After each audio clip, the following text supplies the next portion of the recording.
welcome back to another SUPboarder video. This is going to be a review video of the JP Australia Surf Wide. We've been testing the 8.2 over the last few weeks and we have been looking forward to getting on the JP Surf Wide for a few years now. This board is aimed at giving you a good amount of performance but also giving you a good amount of stability. This board will suit the lighter beginner paddlers wanting to get into SUP surfing, the more moderate weight intermediate paddlers wanting to improve their SUP surfing, and also the advanced paddlers weighing a little bit more, really wanting to have a stable board that still performs well in the surf. So in this video we're going to give you our full thoughts of the JP Surf Wide range and really looking at this 8.2 when we've been riding it. And of course at the end of the video we're going to help you answer the question whether this board is right for you.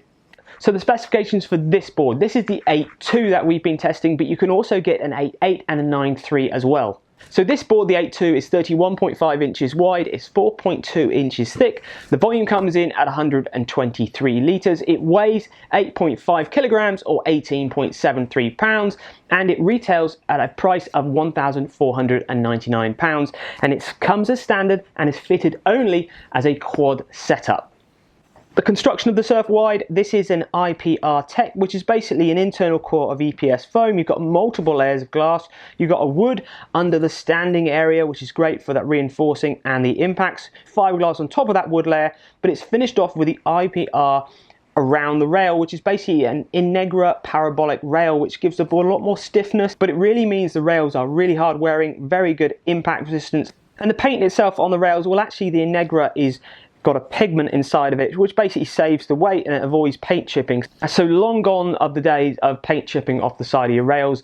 We've been using this one for a couple of weeks and yes, you might see some paddle scuffs, but there is no paint chips or dings at all on the rails, so definitely would agree with them. They are very hard wearing and they've really come on a long way from a few years ago. So let's have a look at the fittings that you get on all the Surf Wides. Well, the deck pad is a similar deck pad as we've seen on other JPs before. Nicely put on the board, stuck down well, a good amount of deck pad right to the rail of the edge of the board. The deck pad isn't massively far forward, but when we were paddling it we didn't really find that an issue, and I didn't even need to wax up at the front.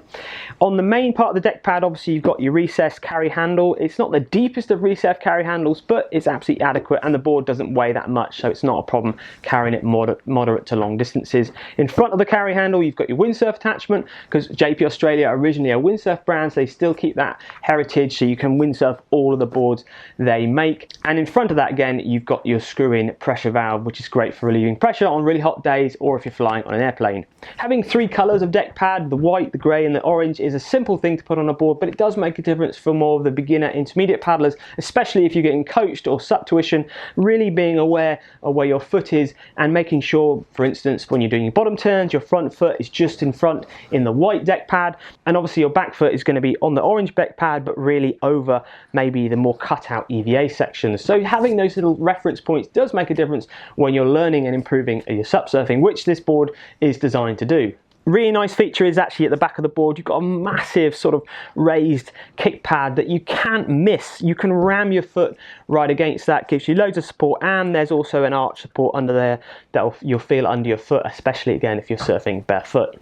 So let's have a look at the outline shape of the Surf Wide range. Now all the boards, three boards, remember there's an 8.2, 8.8 and a 9.3. They're all very much the same shape. The slightly longer boards are slightly wider, so if you're looking for more stability, obviously a wider base board is going to give you that, but also a longer base board is going to make you catch waves earlier. But if we look at the outline shape, you'll see the width of the board is carried up towards the nose. It's not a massively round nose, so it's going to give you that little bit more performance, but it's not super pulled in and pointy, so it's not going to be as hard to paddle and stand on as those more performance based boards. Moving back towards the tail, you've still got a little bit of width in the mid section here, giving you the 1 foot off the tail measurement, which is where we're measuring 1 foot from the tail up here, and then we're measuring the cross section. Basically it's 42 centimeters or 16.5 inches. A lot of you were asking about doing that last year, so we're going to put that more into our 2020 reviews. And the board is finished off at the back with a square tail, which is great for producing a bit more speed and the release of the water off the back of the board. But we'll speak about that in a minute when we're talking about it when we're surfing it on a wave. So now let's turn it over and look at the bottom shape. So first off, the rocker line of the board. Remember, the rocker line is the curve of the board from the front all the way to back. The more rocker you have on the board, the more performance it's going to give you and more ability to surf in the tighter pocket of the wave, but it's going to be much slower to ride and it'll feel a little bit boggy when you're surfing the slacker, weaker waves. This has a relatively flat rocker line, so it's really gearing up to being quite a fast board to surf, but it still has a nice amount of nose kick, which makes it easy to punch over waves, and you've got a small amount of tail kick, which means when you're back on the board you can transition from rail to rail very easily. Looking at the bottom shape of the board now, if you've just watched our SUPboarder Pro last feature where we've been speaking about bottom shapes, well, you'll know that I spoke about this board and highlighted it because this actually has a V going down the middle of this board. So starting up at the front, you've got a single concave just slightly up at the nose there, and moving back then you've got a classic double concave, which is where the middle is the same height as the rails and there's a depression either side. But moving back then, sort of the midsection in front of the fins, it's quite obvious there. You can see the straight edge won't sit happily because that means there's a V in the center. So the center is raising up and the sides of the rails are going away. And just in front of the fin, you can see there an obvious V, how the straight edge won't sit there, and that carries on right through to behind the fins. So the V does, basically that means that the board is really happy to rock and transition from left to right, very quick to react, and it makes it very easy to pivot on the tail and really out throughout the midsection of the board. If it had a concave throughout the middle of the board right the way through, it would be a little bit quicker, but it wouldn't be so happy doing the transitions. But if you want to find out more about bottom shapes and really understand what they do and really what boards you should be looking at, definitely check out the other SUPboarder Pro video on that.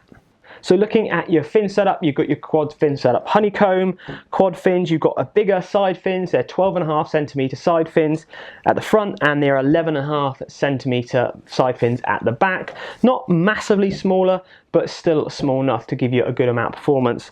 The fins are nice and stiff, good quality. JP have had these fins in their range for a few years now, sort of glass honeycomb base fin, and the shape and the profile really suits the board and other JP boards of the same sort of performance characteristics.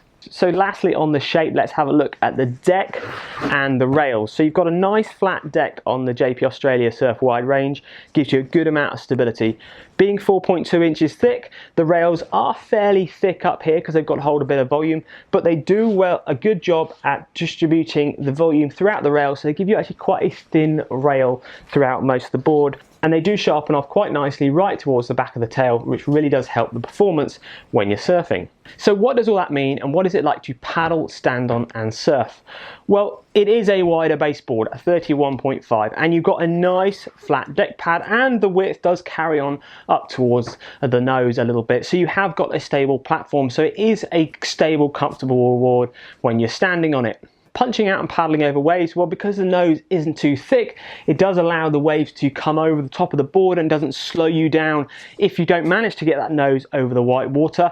But if you can get your weight further back on the board pops over the white water nice and easily, and when the other side of the white water, obviously you've got the width there up in this moderate midsection here, which keeps you and gives you a lot of stability. Paddling along, well, this isn't the fastest of boards because it is a short base board and it's still got a bit of width, so it's not going to be as fast or as much glide when you're paddling as the longer based 8.8 or 9.3. When it comes to catching waves, well, because it isn't the longest of boards, again, you're going to catch waves a little bit later than the bigger 10-foot boards out in the lineup, but you are going to get onto most waves with this. And when you get yourself a good technique and your front foot is paddling up around this section, you are going to be able to pull yourself onto any waves. Like I said earlier, the deck pad is nicely placed up at the front. I would have thought it needed to be a bit further forward, but actually on using it, it didn't seem a problem and we could catch pretty much any wave we wanted, and our foot was always around this top part of the EVA deck pad.